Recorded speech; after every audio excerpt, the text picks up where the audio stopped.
Shalom untuk saudara pendengar yang dikasihi Tuhan Yesus Kristus. Selamat siang dan salam sejahtera untuk kita semuanya. Selamat datang kembali di renungan siang dan doa siang pada hari ini. Semoga saudara yang terkasih dalam keadaan sehat selalu. Kiranya damai dan sukacita Roh Kudus melimpah di dalam hati dan pikiran saudara saat ini. Sebelum kita mulai renungan pada siang hari ini, marilah kita bersama-sama berdoa. Bapa di kerajaan sorga, terima kasih atas penyertaan yang Engkau berikan kepada saya atas siang hari yang indah ini. Terima kasih telah memberi saya kesempatan untuk selalu dapat bersyukur atas segala pekerjaan yang aku kerjakan. Maka dari itu, saya mohon sertailah selalu diri ini sepanjang hari ini. Terima kasih atas berkat Tuhan hingga saat ini aku masih bisa merasakan kebaikan Tuhan dan buatlah agar bibirku selalu mengucap syukur kepadamu. Tuhan Yesus Kristus, terima kasih pada saat ini saya masih bisa bekerja. Tuhan, saat ini saya akan memulai pekerjaan saya. Berkatilah pekerjaan ini dan sertailah sepanjang saya selama bekerja pada hari ini, agar menjadi berkat bagiku, bagi keluargaku dan juga tempat saya bekerja.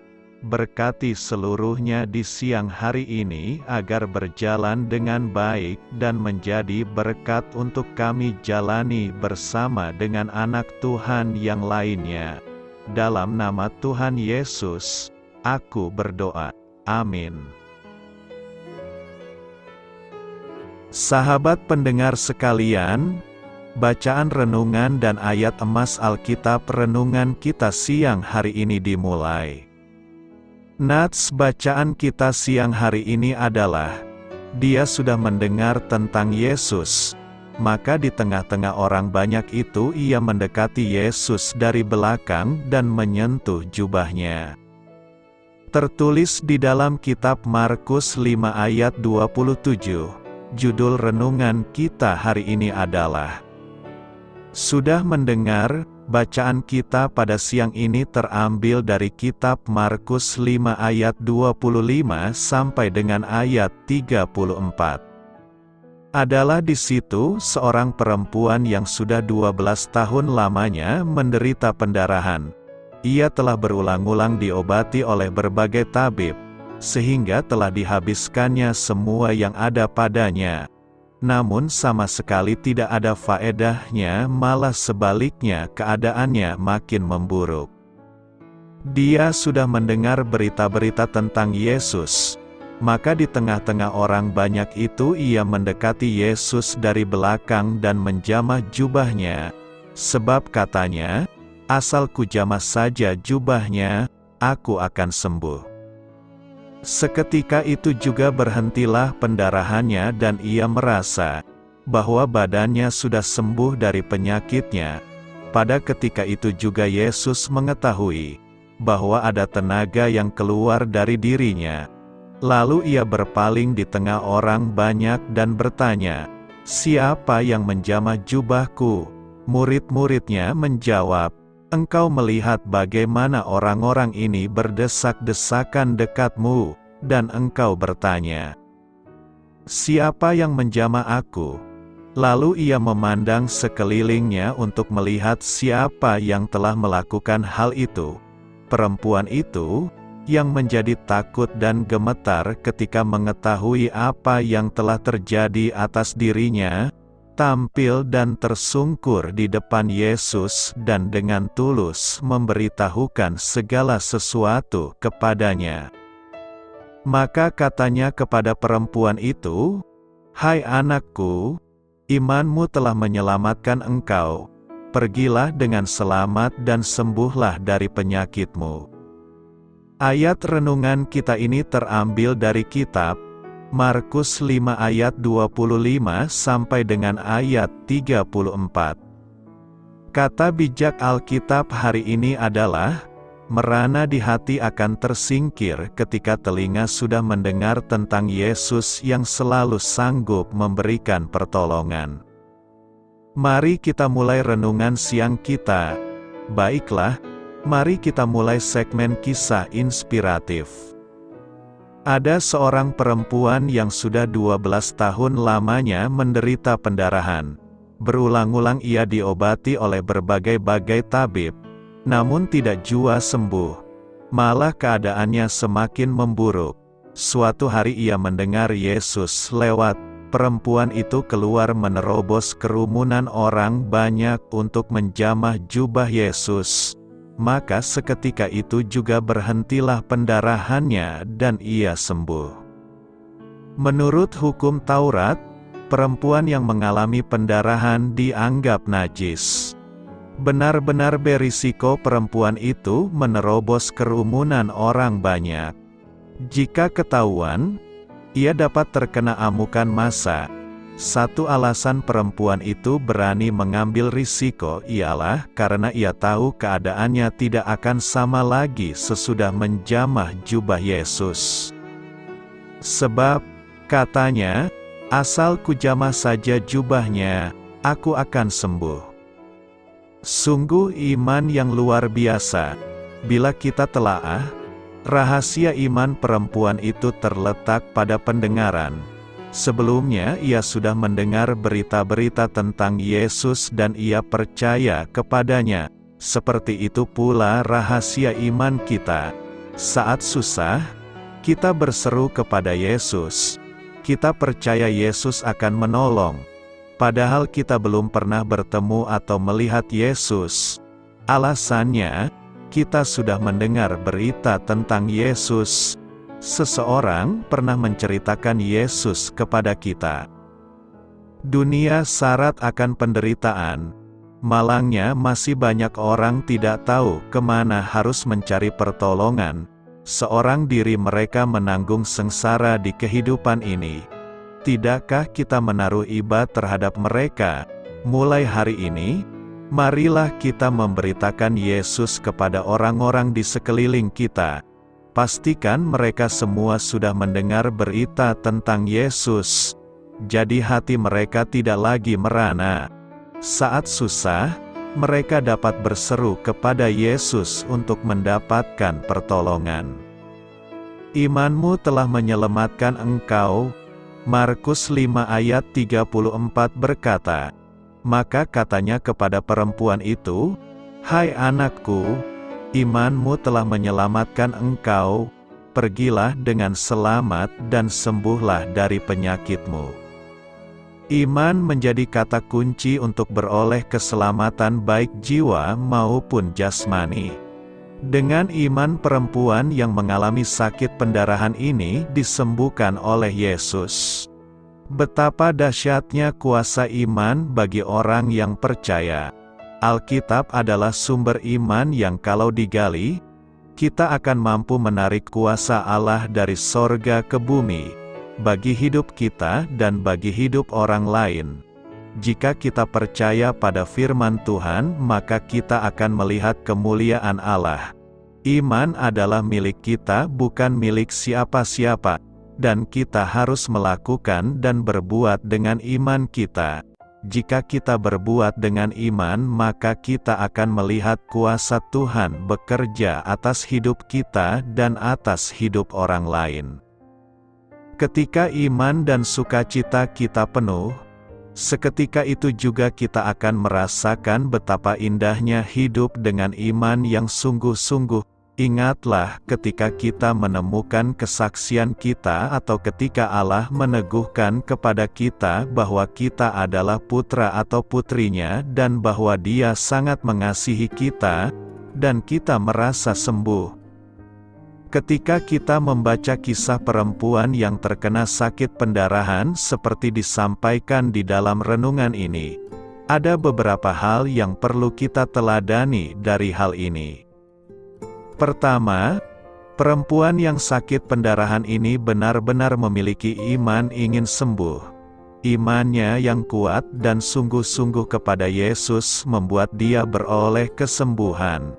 Yesus melihat kesungguhan imannya dan itulah yang diperhitungkan Yesus untuk menyelamatkannya. Kedua, ia telah berobat ke beberapa tabib dan uangnya telah habis untuk berobat tapi tidak sembuh. Ini seringkali kita lakukan. Kita berobat ke dokter, orang pintar bahkan sampai ke dukun, tapi tak sembuh juga. Alasan yang paling mendasar adalah karena kita tidak memiliki iman dan percaya yang sungguh-sungguh. Kesembuhan dunia terbatas adanya, tetapi kesembuhan Tuhan tidak terbatas kuasanya. Ketiga, ketika perempuan itu menyentuh jubah Yesus, seketika itu juga ia sembuh. Seperti kata Yesus, "Imanmu telah menyelamatkan engkau."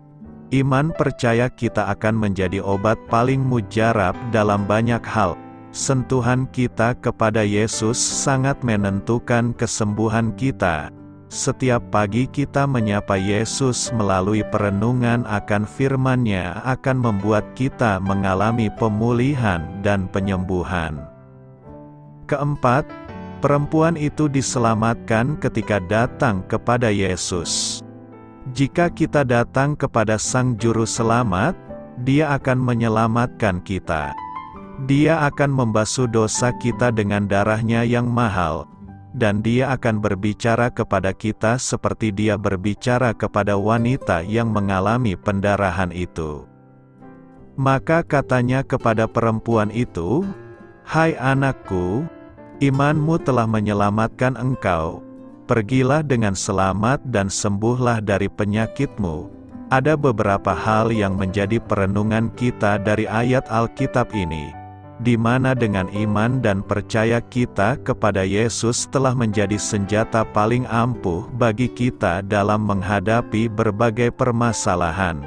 Karena itu, teruslah beriman kepada Tuhan, maka Ia pun akan menyelamatkan kita. Iman yang menyembuhkan. Markus 5 ayat 28 menuliskan, "Sebab katanya, asal kusentuh saja jubahnya, aku akan sembuh." Kisah perempuan yang menderita sakit dalam nas hari ini menjadi penting kita bahas, karena ia menyentuh jubah Yesus agar dirinya beroleh sembuh. Kisah ini menceritakan tentang seorang wanita yang telah menderita pendarahan selama 12 tahun dan telah menghabiskan seluruh hartanya untuk berobat tetapi belum sembuh. Ketika wanita itu mendengar tentang Yesus yang datang ke daerah itu, ia datang dari belakang dan menyentuh jubahnya dengan pikiran bahwa jika ia hanya menyentuh jubahnya, ia akan disembuhkan. Setelah itu, pendarahan wanita itu langsung berhenti dan ia merasakan tubuhnya sembuh secara keseluruhan. Frasa, "Asal kusentuh saja jubahnya, aku akan sembuh," menggambarkan keyakinan dan iman yang kuat dari wanita itu terhadap kekuatan penyembuhan yang dimiliki Yesus. Dia percaya bahwa Yesus memiliki kekuatan untuk menyembuhkan penyakitnya, dan hanya dengan menyentuh jubahnya, ia akan sembuh. Kisah ini mengajarkan pentingnya iman dan keyakinan dalam mencari kesembuhan, dan bagaimana Yesus sebagai sumber kekuatan penyembuhan dapat membantu kita dalam saat-saat kesulitan. Respons Yesus terhadap perempuan yang menyentuh jubahnya dalam Markus 5 ayat 28-34 adalah sangat penyayang dan penuh dengan kasih karunia. Ketika perempuan itu menyentuh jubahnya, Yesus merasakan kekuatan keluar dari dirinya dan ia bertanya, "Siapa yang menyentuh jubahku?" Para murid-Nya heran karena orang banyak yang berdesakan. Namun Yesus tetap mencari tahu siapa yang menyentuhnya. Ketika perempuan itu menyatakan bahwa Dialah yang menyentuhnya, Yesus berkata kepadanya, "Hai anakku, imanmu menyelamatkan engkau, pergilah dengan sejahtera dan sembuh dari penyakitmu." Yesus memanggilnya, Anakku, menunjukkan kasih sayangnya dan pengakuan atas iman dan keyakinannya. Selain itu, Yesus juga memberikan kesembuhan fisik dan spiritual pada perempuan itu. Respons Yesus yang penuh dengan kasih karunia ini menunjukkan kekuasaan dan kebesarannya sebagai Tuhan, dan juga menunjukkan rasa perhatian dan kepeduliannya terhadap manusia yang menderita. Kisah ini mengajarkan kita untuk memiliki iman dan keyakinan yang kuat pada Yesus sebagai sumber penyembuhan dan keselamatan, serta untuk memperoleh rahmat dan belas kasihan-Nya dengan rendah hati dan percaya sepenuhnya padanya. Pernyataan, "Asal kusentuh saja jubahnya, aku akan sembuh," merujuk pada keyakinan yang sangat kuat dari seorang wanita yang telah menderita pendarahan selama 12 tahun dalam kisah Alkitab yang terdapat dalam Markus 5 ayat 25-34. Wanita tersebut telah mencoba segala macam cara untuk sembuh dari penyakitnya, namun tidak berhasil. Ketika ia mendengar tentang Yesus yang datang ke daerah itu, ia merasa yakin bahwa hanya dengan menyentuh jubahnya saja ia akan sembuh. Wanita itu memiliki iman yang besar pada Yesus sebagai sumber penyembuhan dan percaya bahwa Yesus memiliki kekuatan untuk menyembuhkan penyakitnya. Pernyataan ini menunjukkan kekuatan iman dan keyakinan dalam mencari kesembuhan. Wanita itu memiliki keyakinan yang sangat kuat pada Yesus, bahkan tanpa berbicara langsung dengannya. Hanya dengan menyentuh jubahnya saja ia yakin akan disembuhkan. Pernyataan ini juga menunjukkan kebesaran dan kekuasaan Yesus sebagai sumber penyembuhan dan keselamatan. Dia memiliki kekuatan untuk menyembuhkan penyakit fisik maupun spiritual dan siap memberikan kesembuhan pada siapa saja yang memiliki iman dan keyakinan padanya. Dalam konteks kisah Alkitab, pernyataan ini juga mengajarkan pentingnya iman dan keyakinan pada Yesus sebagai sumber kesembuhan dan keselamatan. Hal ini juga mengajarkan kita untuk selalu memiliki kepercayaan dan iman yang kuat pada Tuhan, bahkan ketika kita mengalami kesulitan dan tantangan hidup. Karena itu, berimanlah terus kepada Yesus dengan menyentuh kasih-Nya dengan penuh iman. Kuasa yang memulihkan. Dalam meminta terkadang manusia didera banyak cobaan termasuk keserakahan. Apa yang diajarkan Alkitab tentang keserakahan? Keserakahan adalah hasrat egois yang menginginkan lebih banyak dari sesuatu, yang pada umumnya adalah kekuasaan atau harta. Ada berbagai himbauan dalam Alkitab terkait keserakahan dan keinginan bergelimang harta. Yesus menghimbau, "Berjaga-jagalah dan waspadalah terhadap segala ketamakan, sebab walaupun seorang berlimpah-limpah hartanya, hidupnya tidaklah tergantung daripada kekayaannya itu." Janganlah kamu mengumpulkan harta di bumi ngengat dan karat merusakkannya dan pencuri membongkar serta mencurinya. Kamu tidak dapat mengabdi kepada Allah dan kepada Mamon. Apakah Yesus berusaha mengumpulkan uang? Tidak. Sebaliknya, Ia menjadi miskin demi kita dan malah Ia tidak mempunyai tempat untuk meletakkan kepalanya. Yesus juga tidak mengejar kekuasaan. Sebaliknya, Ia mengajar, "Tidaklah demikian di antara kamu.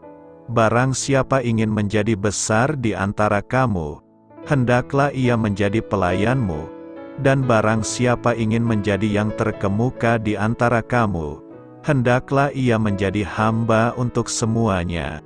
Karena Anak Manusia juga datang bukan untuk dilayani, melainkan untuk melayani dan untuk memberikan nyawanya menjadi tebusan bagi banyak orang."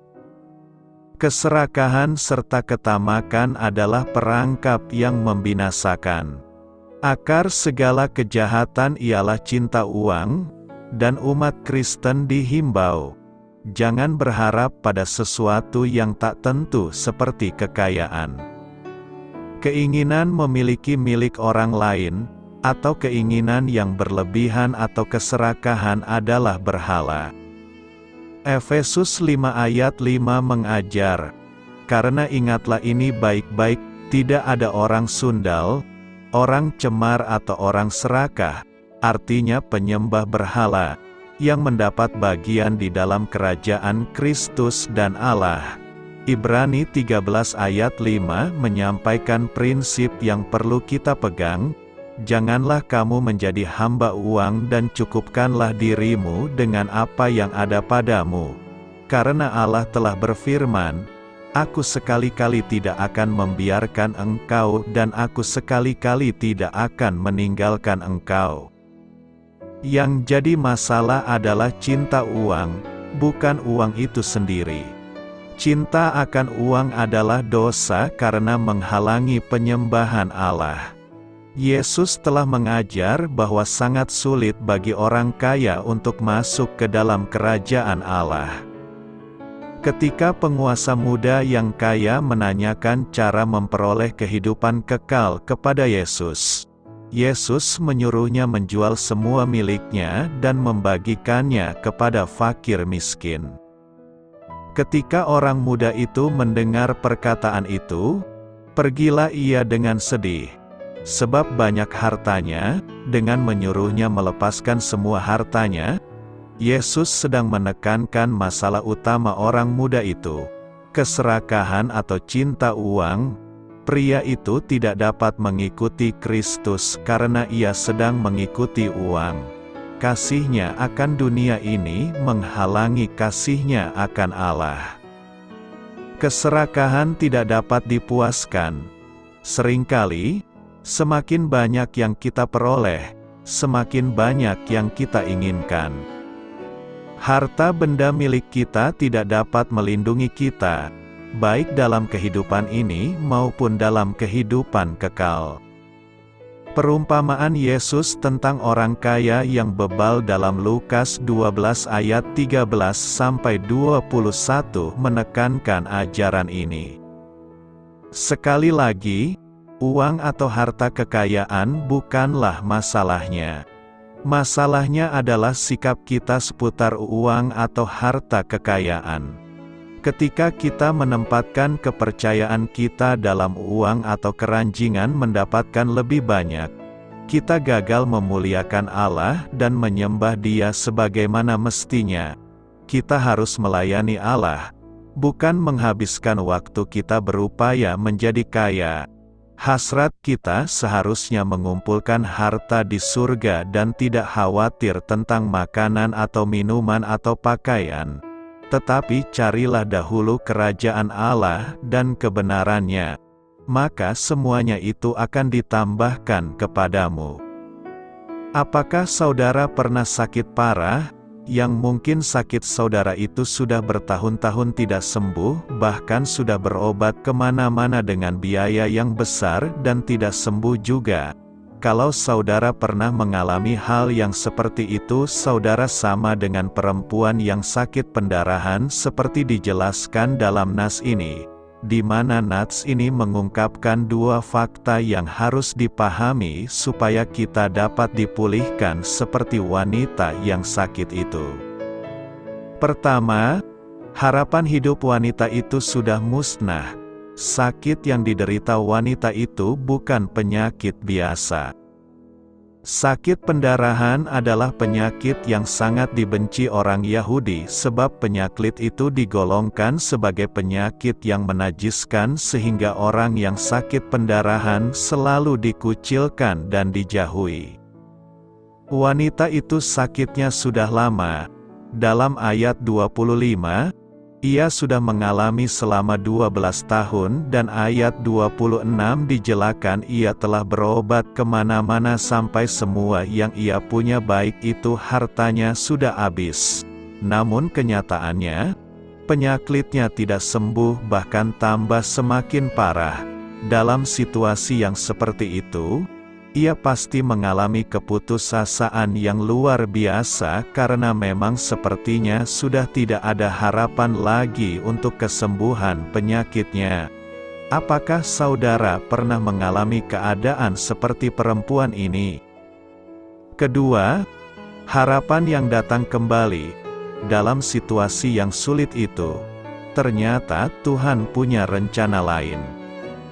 Yesus yang Maha Penyembuh itu datang ke tempatnya, tanpa menyia-nyiakan kesempatan perempuan itu datang kepada Yesus. Namun karena begitu banyak orang yang mengikut Yesus, tidak mudah bagi perempuan itu untuk minta kesembuhan kepada Yesus. Apalagi sakitnya yang dianggap najis, pasti sebelum bisa mendekat Yesus banyak orang akan mengusirnya. Namun perempuan itu tak putus asa, dan akhirnya ia bisa menjamah jubah Tuhan Yesus dari belakang. Sebab pikirnya, asal kujamah jubahnya aku sembuh. Pernyataan itu adalah pernyataan iman dia, dan saat ia beriman, apa yang diimaninya menjadi kenyataan. Dan betul setelah ia menjamah jubah Yesus, ia menjadi sembuh. Saat jubahnya disentuh, Yesus terasa ada kekuatan yang keluar dari dirinya. Lalu ia cari dan menemukan perempuan yang sudah sembuh itu gemetar dan takut. Yesus memandangnya dan berkata, "Hai anakku, imammu telah menyelamatkan engkau. Pergilah dengan selamat dan sembuhlah dari penyakitmu." Yesus adalah dokter dari segala dokter. Ia mampu menyembuhkan sakit penyakit sebab Dia adalah Allah. Kita bisa dipulihkan Allah dan Allah sanggup memulihkan kita. Namun ada satu syaratnya, yaitu kita harus percaya. Jadi maukah engkau dipulihkan? Belajarlah dari wanita yang sakit pendarahan. Datanglah pada Yesus dan percayalah bahwa Yesus sanggup menolong saudara. Selamat berkarya untuk Tuhan, selamat memulai karya dalam minggu ini untuk Tuhan. Doa saya menyertai saudara sekalian. Saya memberkati Anda agar sewaktu Anda mencarinya dari Dia, Bapa Surgawi Anda akan memberikan bagi Anda roti harian Anda. Dalam nama Yesus Kristus, Tuhan yang berkuasa atas alam semesta dan menuntun kita kepada iman yang menyelamatkan, Tuhan Yesus menyertai senantiasa. Tuhan memberkati. Amin.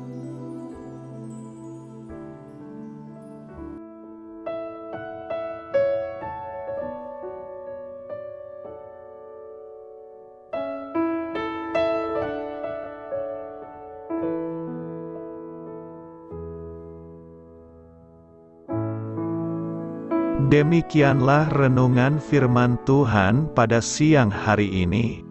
Semoga menjadi kekuatan di dalam hidup kita dan menjadikan kita pribadi yang lebih sukses.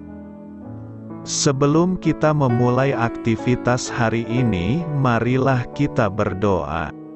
Bapa kami yang ada di sorga, terima kasih atas kasih dan kebaikan Tuhan yang begitu besar buat kami.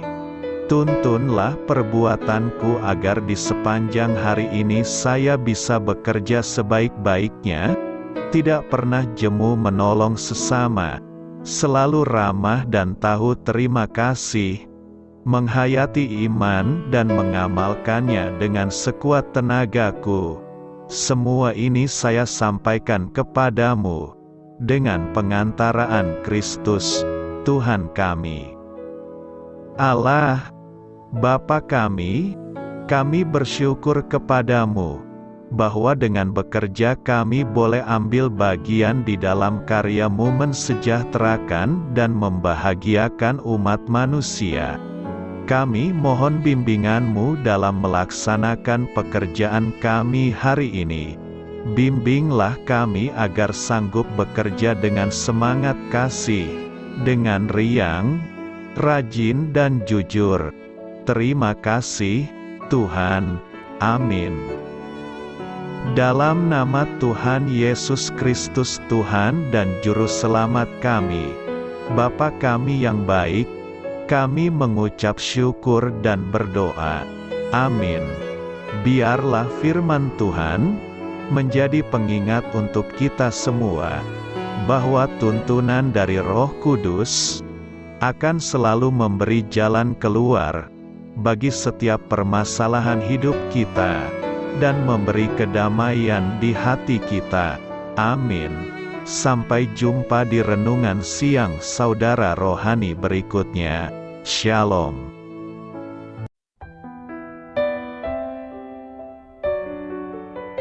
Halo untuk semua pendengar saudara rohani yang terkasih di dalam nama Tuhan Yesus Kristus dimanapun berada. Mari dukung kami, tim redaksi Renungan Harian Saudara Rohani, dengan cara memberikan bantuan, kritik dan masukan. Saudara dapat memberikan masukan melalui kolom komentar di bawah atau mengirim kepada kami langsung melalui email yang tertera di layar Anda, saudararohani@gmail.com. Jika saudara terberkati melalui renungan ini, saudara dapat mendoakan kami dan memberikan bantuan lainnya dengan mengirim email kepada kami. Saya berdoa agar saudara sekalian bahagia dan sehat selalu. Amin.